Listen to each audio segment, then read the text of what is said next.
fabricant de vélos cherche repreneur. Lapierre, le spécialiste dijonnais du cycle, est plombé par la faillite du groupe Axel, sa maison mère.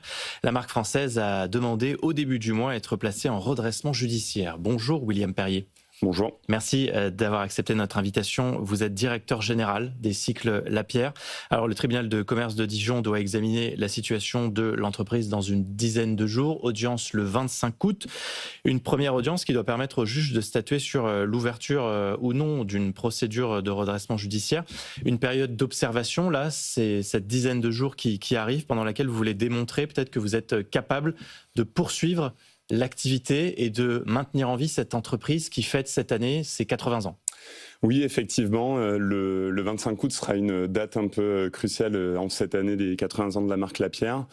La situation des cycles Lapierre et indirectement du groupe Axel est juste la conséquence de la période de post-Covid, où au final le vélo a été au cœur de tous les ménages. La demande a été importante et l'outil industriel, et pas que Axel ou pas que les cycles Lapierre, s'est un peu déréglé pendant cette période, pas que dans l'industrie du vélo d'ailleurs.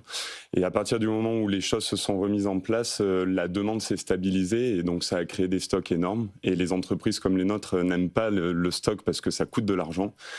Et donc pour réduire ces stocks-là, on a dû mettre en place tout un tas d'actions qui malheureusement ont impacté nos marges et donc les résultats de l'entreprise. Et on a essayé au cours des dernières années de courir après cette performance, de restructuration financière au niveau du groupe et malheureusement des discussions de rachat avec un partenaire étranger qui ont échoué à la fin du mois de juillet et qui nous ont conduits dans cette situation. Donc ce n'est pas l'été que vous attendiez, bien sûr. On annule les vacances, on se met en ordre de bataille pour essayer de sauver l'entreprise. Là, c'est la priorité et le cap pour sauver aussi une centaine d'emplois. Exactement. Oui, effectivement, c'était pas l'été attendu. La semaine dernière, le 5 août, on a annoncé à tous nos employés cette demande de redressement judiciaire et le fait que le groupe Axel auquel on appartenait déposait le bilan. Bien évidemment, il y a eu comment dirais-je, plusieurs sentiments. Premier, c'est la frustration, la colère, etc. Et de suite, le collectif s'est mis en ordre de marche. Donc les salariés sont venus nous voir très rapidement pour savoir comment ils pouvaient agir, etc. J'ai la chance d'être bien entouré avec le comité de direction et je tiens à les remercier parce que leur été aussi a été chamboulé, les derniers jours et le dernier week-end aussi, mais c'est notre façon à nous de répondre à ce challenge. Alors, on le sait, et vous l'avez parfaitement expliqué, c'est aussi un problème structurel dans votre industrie. Après les années fastes Covid, où le vélo a explosé, on avait même du mal, il fallait attendre parfois des semaines quand on commandait son vélo pour le recevoir. On a vu, c'est une autre histoire, mais Marc Simoncini avec Angèle aussi qui a fini par revendre et mettre fin à ce projet. Alors, votre entreprise, et vous l'admettez bien sûr, elle est en difficulté, mais la situation quand même, elle s'est améliorée ces derniers temps.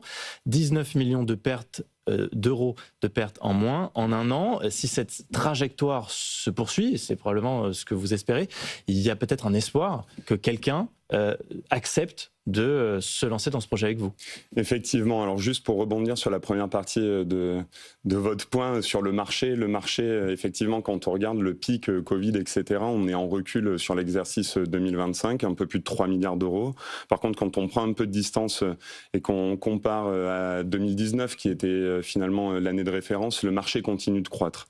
Et quand on voit les différentes politiques et les développements des infrastructures, et je pense qu'ici à Paris, c'est la ville citée en exemple, les mœurs ont évolué et finalement c'est les conséquences positives de cette période Covid, c'est que les gens ont compris que se déplacer à vélo, ça pouvait faire partie de la solution du quotidien. Ça, c'est le premier point. Concernant notre entreprise, effectivement, on n'a pas attendu d'être dans cette situation pour agir. J'ai pris mon poste en février 2024 et j'ai eu une approche plutôt pragmatique. Quand vous perdez de l'argent, vous devez essayer d'arrêter cette hémorragie-là. Donc effectivement, on a réduit nos pertes entre l'exercice 24 et 25.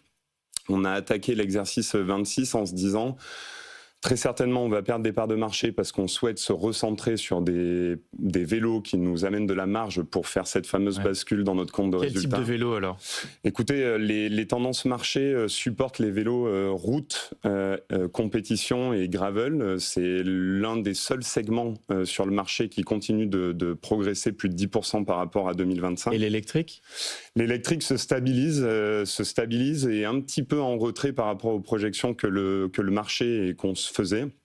Mais voilà, il y a des catégories qui fonctionnent toujours comme ça. Bien évidemment, le vélo du quotidien électrique fait partie des 3 segments que je citais, et on a du coup structuré et focalisé notre offre sur ces modèles-là pour pouvoir nous permettre de, au final, retrouver de la performance et de la marge pour permettre à notre compte de résultat d'inverser cette situation. Et quand on regarde sur les 6 premiers mois, la trajectoire que vous décriviez continue. Donc effectivement, ça fera partie aussi des éléments qu'on apportera dans les discussions avec nos investisseurs, mais la priorité, c'est le tribunal de commerce, et je suis persuadé qu'ils seront sensibles aux actions qu'on a déjà menées. Mais c'est possible pour vous, William Perrier, de conserver une production française à l'heure où on voit que la production chinoise aussi se déverse sur le marché européen. On en parle dans l'automobile, mais c'est vrai aussi dans le cycle, dans votre activité, avec des prix qui sont quand même bien inférieurs, peut-être aussi la qualité, mais à ce que vous faites chez Lapierre.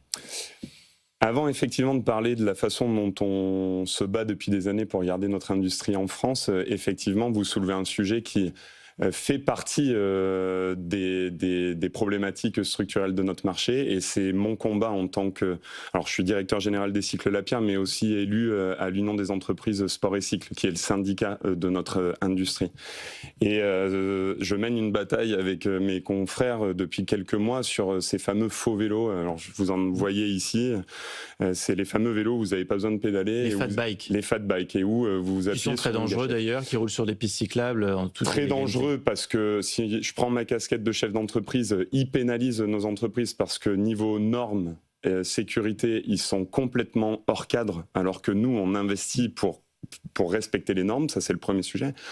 Et puis, c'est grosso modo des adolescents ou des personnes qui prennent un risque au quotidien parce que ils vont plus vite que 25 km/h, et c'est des vélos qui ne respectent pas malheureusement les normes de sécurité.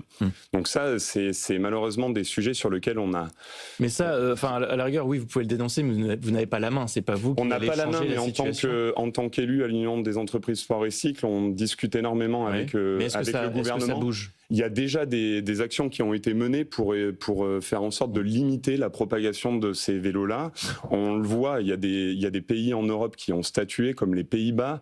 Il faut un peu de courage, on parle souvent de courage managérial dans les entreprises, un peu de courage politique aussi pour agir sur ces sujets-là. Il en va de la sécurité de nos utilisateurs. L'industrie française n'est pas morte. On a des gros acteurs en France. Il n'y a pas que Lapierre qui assemble des vélos en France. On pense à Moustache dans les Vosges ou dans l'ouest de la France avec MFC. On s'est battu au sein de notre organisation, au sein du groupe, pour maintenir cette activité-là, parce qu'on a un savoir-faire et malheureusement, il s'est un peu évaporé et déplacé au fil des années. Mais à Dijon, on assemble entre 20 et 25 000 vélos haut de gamme. Chaque année, quand on parle de haut de gamme, ça nécessite de la précision, ça nécessite un savoir-faire, et on s'est battu pour cela. Quand on en parle avec nos politiques locales, d'ailleurs ancien ministre François Rebsamen ou Nathalie Kounders, maire de Dijon, c'est des éléments qui sont clés dans le sujet de Lapierre. Donc on espère que cette volonté d'assembler à Dijon, cette volonté de relancer cette marque française intéressera des investisseurs. Vous nous avez parlé d'une piste qui est tombée à l'eau fin juillet. Est-ce que vous avez reçu depuis d'autres marques d'intérêt, ou est-ce que vous-même vous avez rencontré des personnes, possibles repreneurs ou investisseurs? Écoutez, Lapierre fait partie des fleurons de l'industrie française. Donc les marques d'intérêt, on en a eu déjà au cours des derniers mois. Bien évidemment, depuis mercredi dernier, mon compte LinkedIn reçoit énormément de messages, et je pense qu'il va falloir être, pragmatique dans la réception de ces demandes et ne pas partir dans tous les sens. Et ça, c'est ce sur quoi je m'engage. Maintenant, effectivement, on a reçu entre 10 et 15 marques d'intérêt. Dans ces 10-15 marques d'intérêt, il y a toutes différentes typologies d'investisseurs. On va pas faire les fines bouches si on arrive à une étape de notre Parce que le temps est limité aussi. Le temps est limité, tout dépendra de la décision du tribunal de commerce, mais on a déjà cartographié finalement les typologies d'investisseurs avec lesquels on souhaiterait potentiellement s'engager. Je le dis, je ne vais pas faire de promesse de dire ok, je vais uniquement me focaliser sur ces typologies-là, mais on a appartenu à un grand groupe qui a voulu jouer avec un portefeuille de marque et au final fragiliser l'ADN de la marque Lapierre. Donc c'est peut-être pas la direction première. On a appartenu aussi à un fonds d'investissement et la financialisation de notre industrie à la finalité, elle est très complexe parce qu'au final on est une industrie qui est très petite et qui fonctionne de manière parfois un peu archaïque. Donc voilà, on sait où on veut aller, on sait les efforts qu'on a fait pour intéresser et quelle raison, pour terminer, est-ce que vous voyez d'être optimiste et qu'est-ce que vous dites aux éventuels investisseurs, justement, entrepreneurs qui nous écoutent et qui peut-être s'intéressent ou auraient des raisons de s'intéresser à ce projet, qui est un projet entrepreneurial industriel? À 100%. Je le disais tout à l'heure, on a des hommes et des femmes qui se battent maintenant depuis 80 ans pour faire en sorte que cette marque existe sur le marché français. Lapierre fait partie des top marques sur le marché français. Donc, ils n'achètent pas une coquille vide, ils achètent un nom et une notoriété, un réseau de distribution de plus de 800 revendeurs et un chiffre d'affaires assuré. Ils achètent aussi ils achèteraient potentiellement une entreprise qui a déjà amorcé sa transformation, qui n'a pas attendu d'être au pied du mur pour se réinventer. Et le troisième point, non des moindres, même si le marché se transforme, la mobilité douce, le sport, enfin on l'a vu, l'engouement lors du dernier Tour de France femmes et hommes avec les champions français comme Paul Sexas ou autres.